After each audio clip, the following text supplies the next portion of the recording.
What's up, guys? Coach Matt at YouGoProBaseball.com here with Brent Porcio, Top Velocity, and we're going to talk about the top velocity pitching mechanics and some of the big ideas. What do you got for us? So I have a basic 6 mechanics, and basically what we're doing is we're taking this 1 second delivery and we're just going to cut it into 6 pieces. And then I have a 50+ one in the programs with John. He'll tell you about at the end. So the basic 6, it's going to start with what I call lift leg momentum, meaning you lift your leg and it's when you start building your momentum, right? You got to be careful here though. A lot of guys want to try to use the lift leg to create momentum, and that's just going to cause you to fly open and transfer your weight early. So it's lifting the leg. The leg can help us keep the load on the backside. That's really what we're trying to do here. And then it's that falling forward and down at the same rate, or that controlled fall. That's what we're starting in that piece. So that's the first step. We're breaking into 6 steps here. Lift leg momentum. Then we have the load position. So that's as I'm falling forward and down the same rate. We're loading into the back leg, or what we call triple flexion. So triple flexion is the flexion of the hip, knee, and ankle. I want to flex that because my next component, or next phase, is going to be triple extension. So I got to get this flexion as I move at a leg lift forward and down the same rate. Also, to start to line my force vector here, that's the ankle to knee. That needs to point in a linear direction. What's the force vector? It's when I generate force and push off the mound, that energy is going to go in that vector direction. If I'm still vertical and I push, it's going to want to go up. So I have to get it linear somewhere to this front hip before I land, so when I drive, it pushes my hip and my trunk towards the target. So that's all a part of the load position. Third component is triple extension separation. It's the driving component, which triple flexion, triple extension, where you extend ankle, knee, and hip flexor, but you have to make sure it couples or combos with hip to shoulder separation. We always say triple extension's the engine, separation, hip to shoulder separation is the transmission. What is hip to shoulder separation? It's pulling the back hip and back shoulder apart to allow the power to go ahead, and then for that to then carry the energy through the trunk.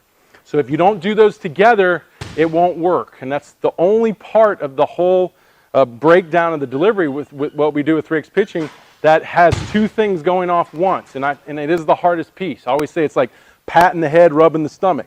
If you're doing them like this, you're not doing it right. You have to learn how to do them both separately. So this one's going this way, and this one's going the other way. All right. So that's a big piece. That's really the meat and potatoes of the program.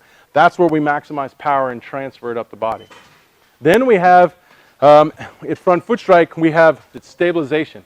When the front foot lands, it has to stabilize. We can't have any lead knee movement at all. So when we hit front foot strike, that's critical. If we generate all this power, we have to stop that power at front foot strike, so then it can then catapult and move up the chain. So stabilization is a huge component. So a lot of times I talk about it last, but we'll put it right there. Then the other one is chest thrust external rotation. So when you hit front foot strike and you're separated, your arm should be cocked, okay?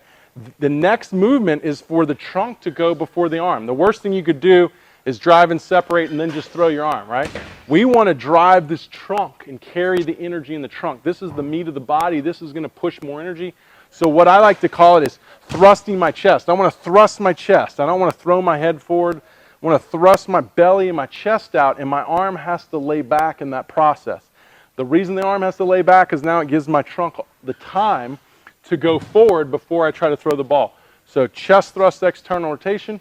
And then as I go to pitch release, I'm going to unload into flexion of the trunk and internal rotation and pronation. So if we are externally rotating or resisting external rotation, I'm resisting what's called supination, your thumb going back, that should unload with your trunk into internal rotation, pronation. So those are all 6 components that'll help you understand where you have to be, where you have to get, and how to maximize your body to maximize velocity and prevent injury. One thing you got to remember, though, when you're up here on the mound, too, is that even though we're breaking it down into components and phases and things like this, it's still one fluid motion, and you got to work on that total movement pattern and get better. Yeah, absolutely.